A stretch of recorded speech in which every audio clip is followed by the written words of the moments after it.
Hey guys, I'm Hamby. This is Bryce. You can find us both on Twitter. I am at Hamby San Diego. He is at Bryce Rosen.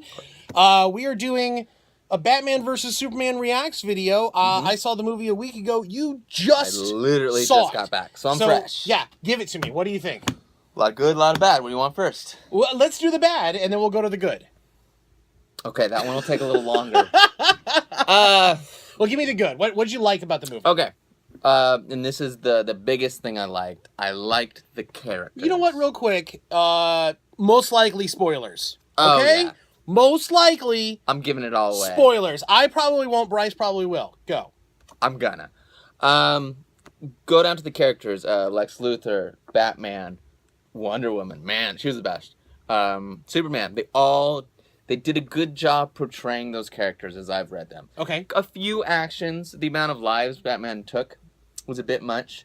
And I feel like it was unnecessary. Like, there's a scene where he's towing cars and, like, they really show that car smash. So you know they're dead. Oh, yeah. They just didn't have to do that. Yeah. They could have flung a car around. I mean, Batman is always doing things like, throwing his daggers and stuff at people. Sure, absolutely. And you assume, like, he can try not to hit their face, but you're going to kill some people when you He's do breaking that. bones when he's blocking people. Yeah, Absolutely, but this one sure. they made sure the audience really knew it, and I felt that was unnecessary. But other than that, characters were good. The problem is the actual story within. The character motives had made no sense. Okay. By the time Batman and Superman actually fought, and we mentioned this earlier, you don't even care that they're fighting. No. In fact, it's a shame because the storyline is finally moving at that point. And it's the end of the movie. And it's getting to the end. Yeah, it's the third act. You know Doomsday's coming, and they actually fight, and you're like, you almost want them to tell them, stop fighting. Yeah. Stop fighting. There's other stuff you got to go do. Yeah. Don't waste all these gadgets. You got things to do, Batman. That's actually it for what I did. Like, it was fun. It was worth the ride. The main things I didn't like were what I just said. There were some dream sequences that really went on and on. Yeah. And it's interesting, when I rewatched Man of Steel, there's a point where, the scene where Zon's talking to him, and, like, he's drowning in skulls. Sure. Yeah, When you yeah. rewatch it, that scene's just kind of weird. Yeah. And they did that a lot in this movie. So we saw the movie on Monday, Jessica and I, and more time to reflect. A little more time to reflect, and I've been wanting to do this video all week. I couldn't wait to do it, and I think I'm going to relate this to video games because I play a lot of video games, and I have a lot of discussions online about video games, and a lot of video game publishers have a tendency to burn you. The game is broken. It's, there's the story is whacked. Yeah. Whatever. They oversold, underdelivered, right?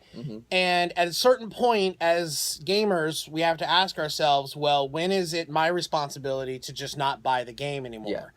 And I wanted to see this movie. I would see this movie again. If the decision was there and I knew it was going to be absolutely terrible, I would absolutely go see this movie again. But I'm at the point right now where I'm like, how many times am I going to support another Zack Snyder movie? I can't. Yeah, I'd really like to see him not. I really can't deal. And my non-spoiler review here is that I liked the movie. You might as well spoil it. Yeah, well, no. But what I'm saying is like my review of the movie actually has nothing to do with any of the plot. I thought the movie lacked a coherent storyline, and I know that I've seen on comment sections all across the internet, I've seen people saying, "Oh, well, you just weren't paying attention," or this, and I'm like, hold on. There's a lot of ancillary stuff that's been talked about and introduced in the press or in the media, in interviews, that is like helping shape how this movie is supposed to be. And I'm like, that's not in the movie. And I had an English teacher my freshman year in college who challenged us and said, I don't care what it is. If it's a book or if it's a movie or if it's a TV show, don't tell me what you think happened. Don't tell me what your impression is. I want you to tell me what the storyteller told you. What did the storyteller present to you? And I think at this point, I don't think Zack Snyder tells a good story. No. I think it's completely disjointed. I think that you have to know certain things about these characters to get any sort of plot out of the movie, which I do know. Yeah, he has a huge love affair with the writer Frank Miller. His biggest break after, was it Dawn of the Dead he did the remake of? His big break, though, was 300. And 300 was a Frank Miller comic book property. And when you look at 300, you're like, oh my God, this is the comic book. Like, you know, frame for frame, it is so lovingly, it's a love affair with the Frank Miller comic, and it's gorgeous, right?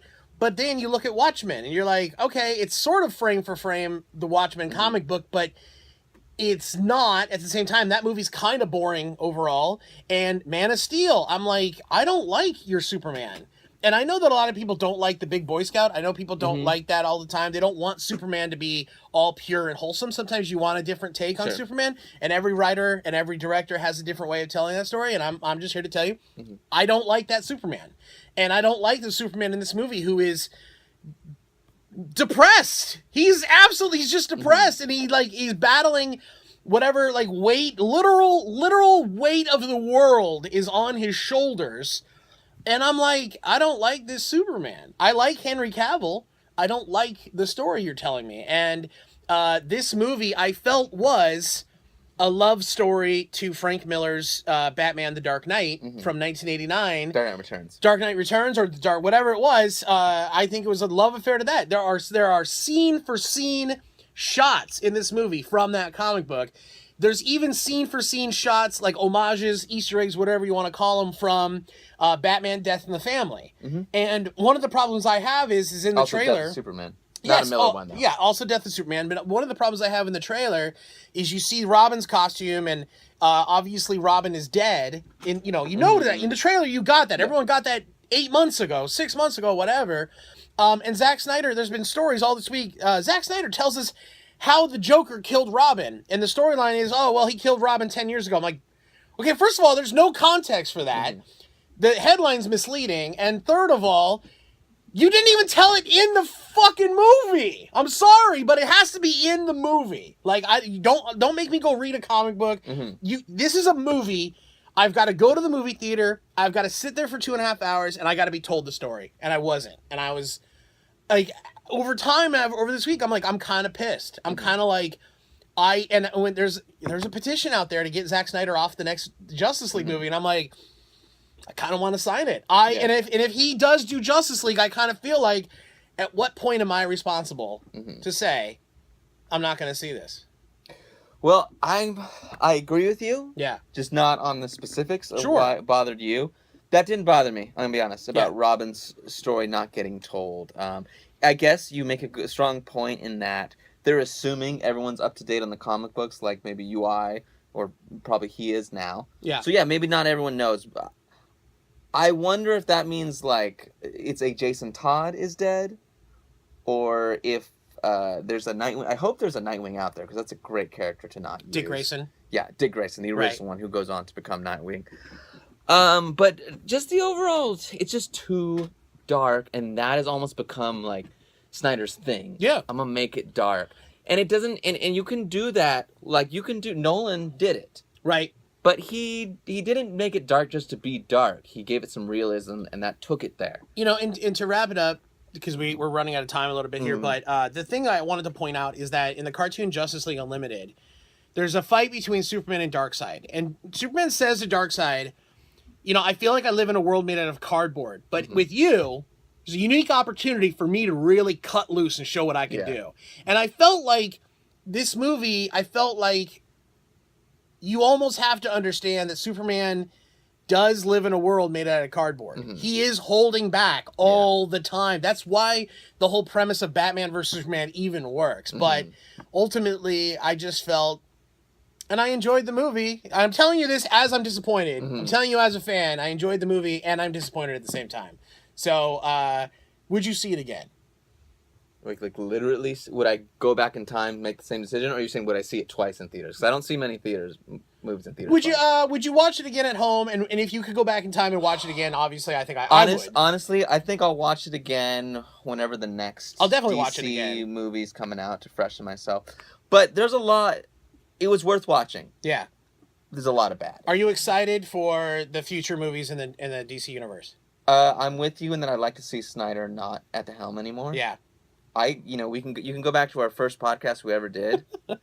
Joss Whedon, if you're out there, People say he can't do it. You can't switch movies. But you know what? If J.J. Abrams can do Star Trek and Star Wars, Joss Whedon, you can make the move over, take over, and fix this franchise. Because there's enough pieces in there that you can make it work going forward. And man, Gal Gadot, I'm stoked for Wonder Woman. She was rad.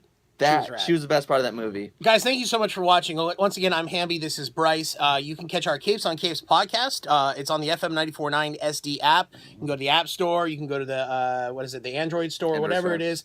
FM949SD.com. We'll have a new episode of Capes on Capes recording after we do this video. And by the time this video is posted, that will have posted as well. Thanks for watching. Thanks for supporting. And you can find Patreon, patreon.com/HambyPlaysGames if you want to support early. Support this guy. Thanks, you guys. And me, kind of.